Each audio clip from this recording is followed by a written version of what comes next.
Descontará, presidente, estos segundos porque hay tantos temas que abordar.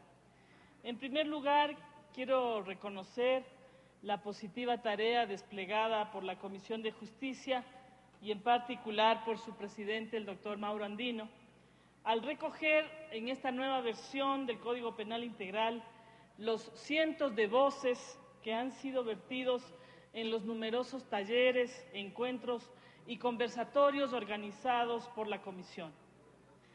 De estas loables acciones se desprende un efecto.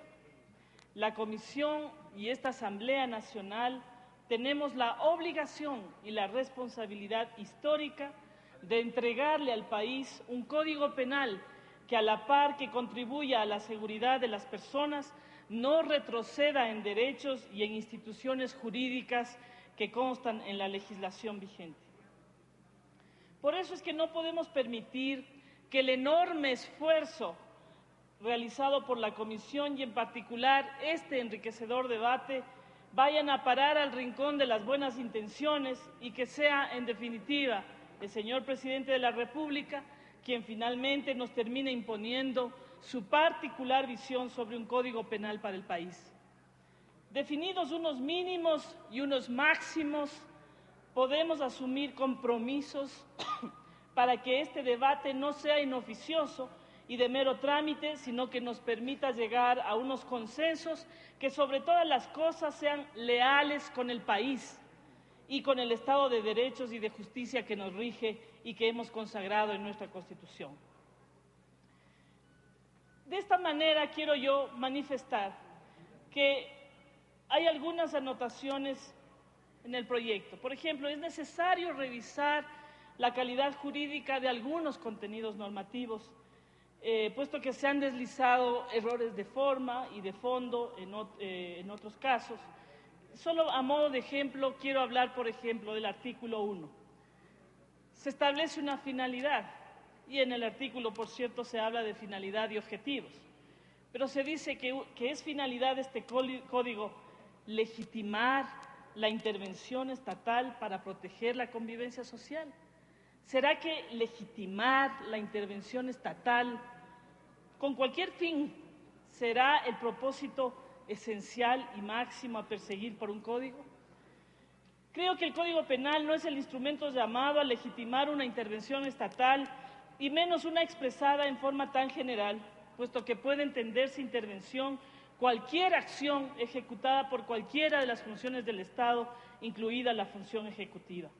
En realidad, la legitimidad, como todos conocemos, es anterior y proviene de la Constitución en la que se expresa el acuerdo social para la conformación de un Estado de derechos y de justicia, y dentro de él existen unas funciones del Estado a las cuales se les ha conferido unas facultades que están taxativamente descritas en la Constitución. Lo que efectivamente tenemos es un conjunto de derechos que se han consagrado en la Constitución y en los instrumentos internacionales ratificados, que en doctrina se denominan bienes jurídicos protegidos, los cuales son amparados por el conjunto de las estructuras estatales y un conjunto de mecanismos institucionales y otros normativos.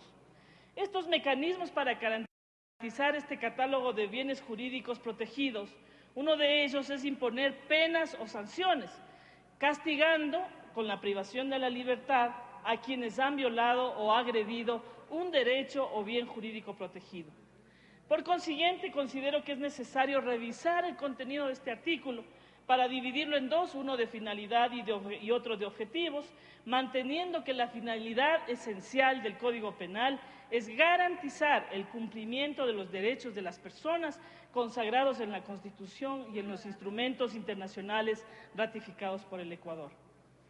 En circunstancias parecidas se encuentran, por ejemplo, la segunda parte de este mismo artículo 1, los artículos 3 y 4 que se refieren a derechos que ya constan en el artículo 5, el artículo 13 sobre derechos y garantías de las personas privadas de la libertad, que debería fusionarse con el artículo 6 sobre garantías en caso de privación de la libertad, o el artículo 34 sobre legítima defensa, en el cual inexplicablemente se ha eliminado el requisito de proporcionalidad del medio empleado para repeler la acción injusta.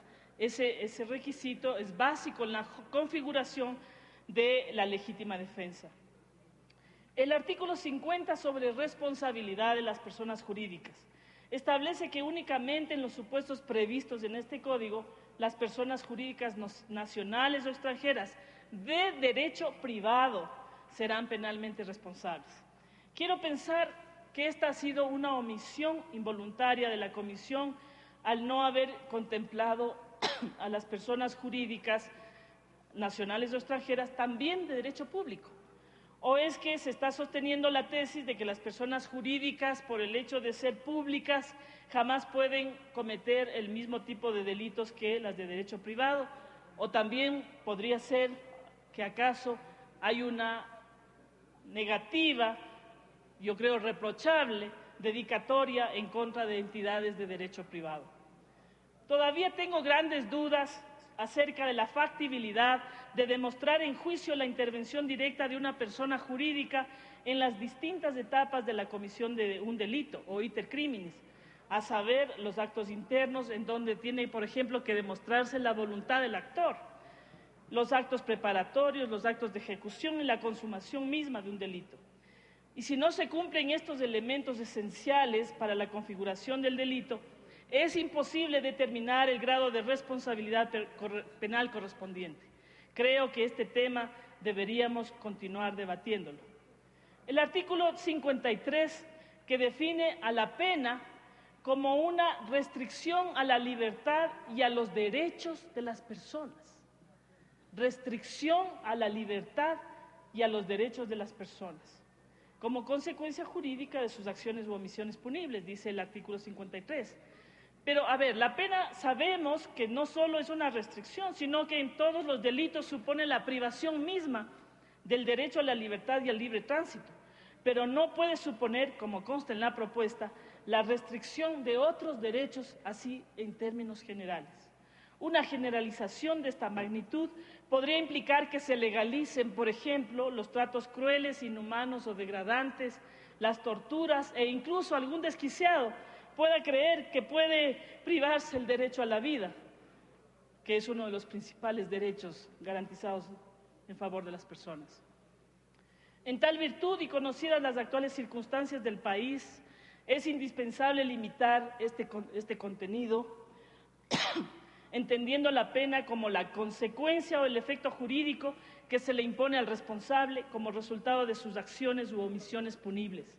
Este, por ejemplo, es uno de los mínimos que debemos respetar y que jamás podríamos renunciar o claudicar, por veto parcial o total que se presente.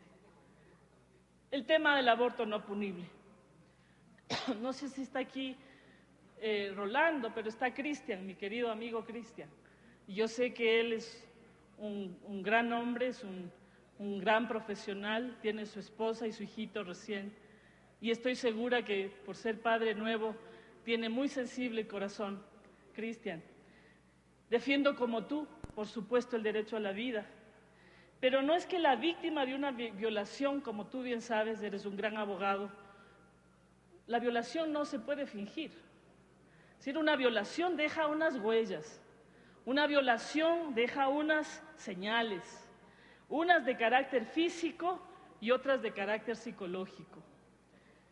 Si se deja el tipo penal como está vigente, es decir, solamente aplicado a las personas dementes o a las personas sordomudas que no pueden darse a entender, dejaríamos por fuera, querido Cristian, la protección legal a los casos dolorosamente frecuentes de violación de niñas de 10 o 12 años que son abusadas, desgraciadamente, por parientes cercanos y en particular por padres. Y yo sé que tú jamás plantearías una cosa así, eres demasiado humano para una cosa así. Por eso, el caso de mujeres que son abusadas, por ejemplo, al haberlas hecho ingerir sustancias para vencer su voluntad, es necesario incluir en el tipo penal a todos aquellos casos en los cuales el acceso carnal fue con violencia y sin consentimiento. Finalmente, en lo de violencia intrafamiliar, si bien la Comisión ha recogido el concepto de violencia intrafamiliar consagrado en la Ley contra la Violencia a la Mujer y la Familia, ha eliminado injustificadamente los tipos de violencia, la violencia sexual precisamente, que por supuesto es otra de las formas de violencia que vivimos las mujeres al interior de nuestra relación de pareja. Bueno, en el caso mío no. Por otra parte, se mantiene el archiantiguo e injusto mecanismo de medir las sanciones según el número de días de incapacidad para el trabajo. Terminó y su ahí, tiempo. presidente, solo un minuto más. Hay casos en los cuales una lesión, por ejemplo, un intento de ahorcamiento puede dejar solamente una manchita roja que no tiene ni 2 días de exclusión para trabajar. Y sin embargo fue una tentativa de asesinato. Es necesario tipificar mejor ese delito.